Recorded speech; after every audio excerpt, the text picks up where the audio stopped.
Bos días, amigos. De novo, desde o meu recuncho de Trevinca, decirvos que xa dispoñemos dun novo número da nosa revista Nós, a xente do redor. Trátase xa do número 15. Conseguimos que a nosa criatura querida chegase a esta espléndida adolescencia. Conseguiremos tamén que madure entre nós, achegándolle cada un dos nosos coñecementos a nosa voluntade. E cando chegue a súa docta vellez, algúns de nós xa non estaremos, pero serán as novas xeracións as que sigan con estas ansias de facer grande a nosa lingua e as nosas artes que se recollen neste documento cultural. Hoxe quero animarvos a terminar de ler o maxistral lección que o noso entrañable etnógrafo Rafael Quintía Pereira regálanos no número 15 da nosa revista, da que poñerei voz aos 2 primeiros parágrafos. Titúlase Apuntamentos etnográficos sobre a salvagarda dos animais domésticos. Nas sociedades agrogandeiras, como era a galega ata hai unhas décadas, o gando e os animais domésticos eran parte importante da base económica da familia campesiña.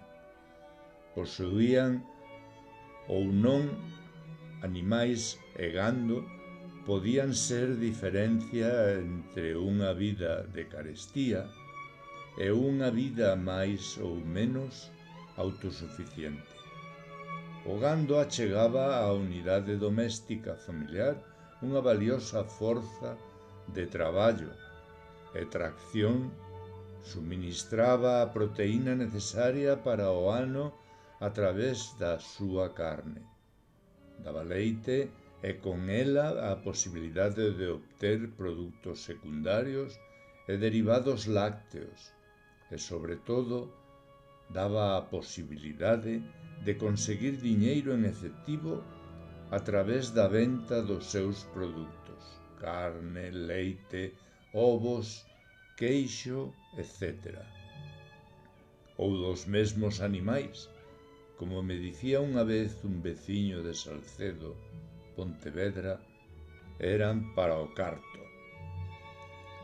É comprensible, pois, que debido á súa importancia para a subsistencia familiar, se fixese todo o posible por velar polo seu benestar, protexelos de calquera enfermidade, accidente ou mal era de suma importancia.